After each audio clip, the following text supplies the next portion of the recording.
नंगरपारकर वासी ॻोठाणन खे पुलिस पारान नाहक कैद करण ऐं अदालती छापे वारे मामले ते अदालत पारान SHO नंगरपारकर हामिद मथां केस दाख़िल करण जो हुकुम ॾेई छॾियो। नंगरपारकर पुलिस पारान खंबे गुम करे छॾियल शहबाज़ खोसो खे नंगरपारकर थाणे ते ऐं रांझू खोसो खे डीपलो थाणे तां अदालती छापनि में बाज़ियाब करायो वियो हो।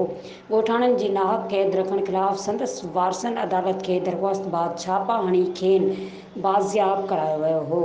पुलिस वटां बाज़ियाब थियल ॻोठाणन जी अदालत में बयान रिकॉर्ड कराइण बाद SHO मथां केस दाख़िल कराइण मिठी जे एडिशनल सेशन जज नसीर नूर खान जी अदालत मुतासिरनि जी मर्ज़ी मूजिब SHO मथां केस दाख़िल करण जो SSP खे हुकुम ॾेई छॾियो।